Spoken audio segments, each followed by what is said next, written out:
Hey guys, welcome to Cool Gadgets. There are so many great smartwatches to choose from that one of my most common comments and DMs and just questions in general is which one is the best of the best. What's the best smartwatch you can buy, and that's exactly what we're answering.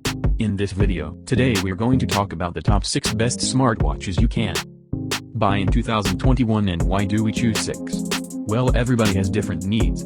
Some people prioritize style, some people prioritize fitness tracking accuracy, some people want battery life.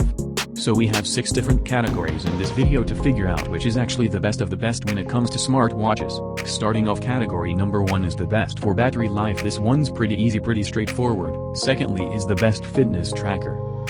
This is going to be a little fitness band. These are generally more affordable, like under 50 sometimes, and honestly they are starting to have more and more smartwatch features to make them a viable alternative to a smartwatch. Category number 3 is the best for losing weight or otherwise getting started with fitness tracking. Then category 4 is kind of the flip side, anybody who's already pretty healthy and just looking to push it farther. These are the best fitness-oriented smartwatches. Category number 5 is the best hybrid watch, where this is going to give you a lot of health analytics, a lot of functionality.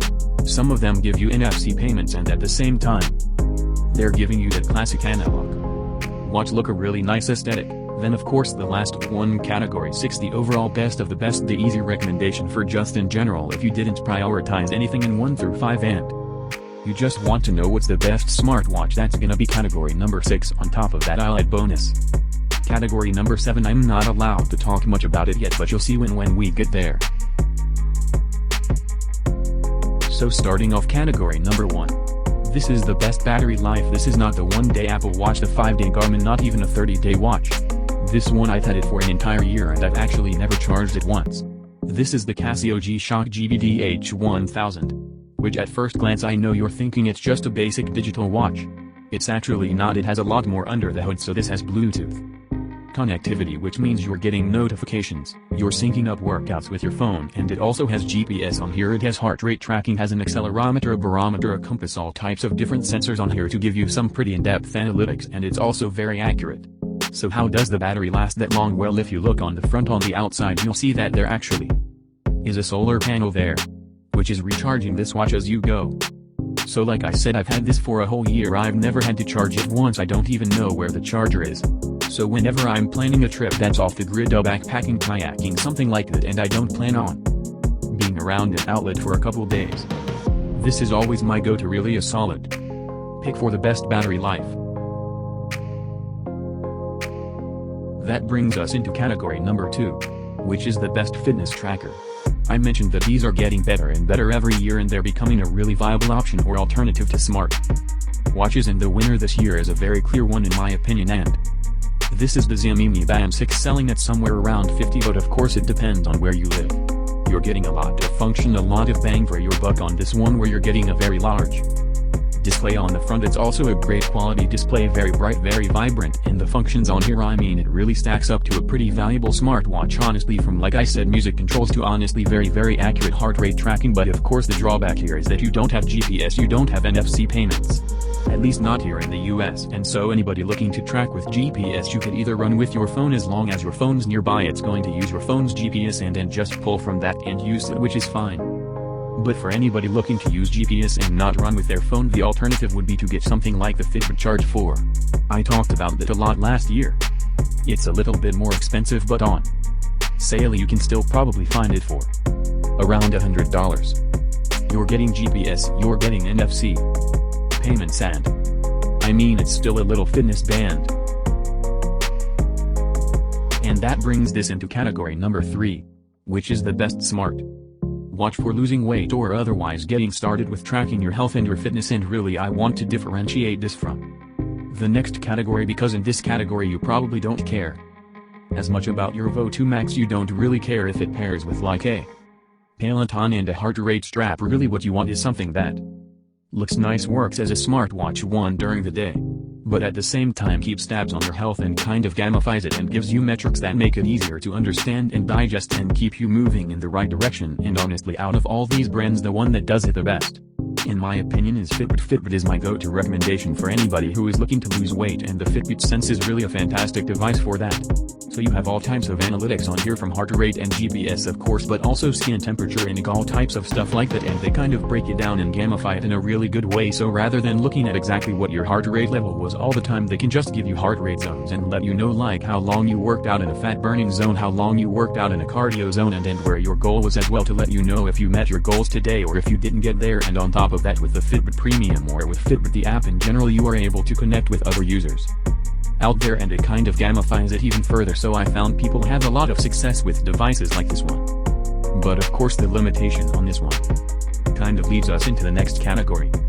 The limitation is that the heart rate tracking and the GPS accuracy it's not like world class here. You're not going to have the best accuracy, but granted it's typically good enough to know if you're in the right heart rate zone and if you are really making progress.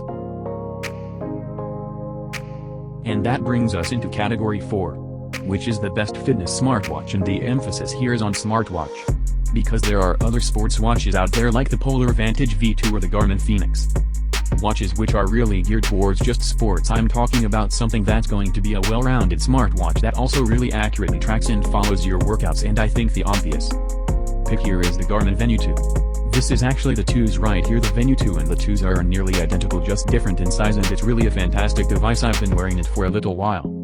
And not only is it incredibly accurate, but it also gives you a lot of insights and a lot of Garmin software on here to help you reach your goals better. And your goals here, again differentiating this versus the previous category, the goals here are going to be like shaving mild time off of a marathon and things of that nature. So Garmin has their own workouts on here, again very accurate tracking. They have offline Spotify, and the benefit is that it also works as an everyday smartwatch. You have NFC payments on here, notifications, you can answer, reject calls, all types of functions like that. Really an all-around great watch to wear. But of course the downside of this one is that the Garmin Venu 2, it's a little bit pricey. You're looking at a pretty high price tag on here, and if that is not within your budget, then you could pay half that price or approximately half that price and get the same accuracy, or roughly the same accuracy, with the Garmin Venu Square. So that's kind of a runner-up in this category, where you still have a lot of accuracy, you still have offline Spotify, but you're compromising a little bit on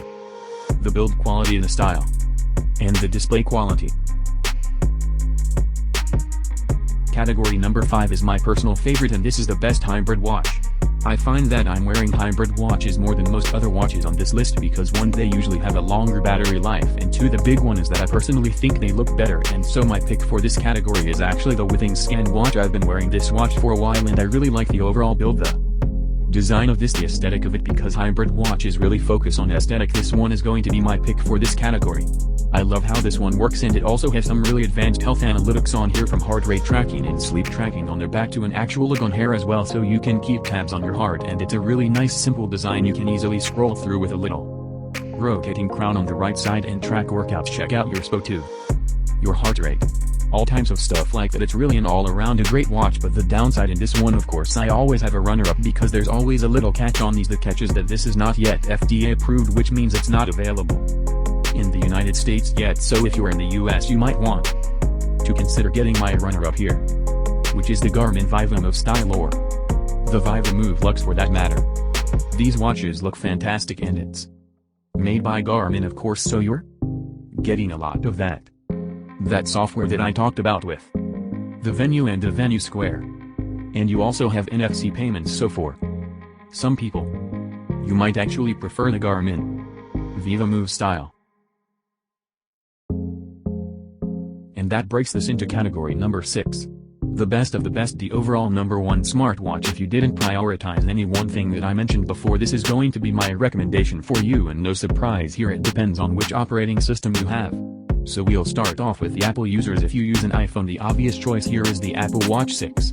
It's incredibly powerful, has a fantastic selection of apps, it really works seamlessly, and it integrates perfectly with the Apple ecosystem, so really a fantastic and very powerful watch. The best overall you can get for an iPhone, but of course, the downside is that you do have to pay a little bit extra for this. It is around $400, possibly more if you want the LTE version, but luckily Apple thought of this and they came out with a cheaper version if you don't care about an always-on display, and if you don't need the more advanced SPO2 tracking for your sleep tracking. Then for a lot of people you would be happier saving the money and getting the Apple Watch, say now for Android users. No worries about not having access to an Apple Watch because you have a winner in this category as well. The winner for you is actually the Galaxy Watch 3, which is a fantastic watch on many regards. It really does everything you would want from a smartwatch, and the physical or the external design is really fantastic. I think among the best for any smartwatch out there, where you have this nice rotating bezel to navigate the interface. You also have a nice solid design here. It comes with leather straps, and as far as aesthetics go, I think this watch absolutely crushes many other smart watches on the market.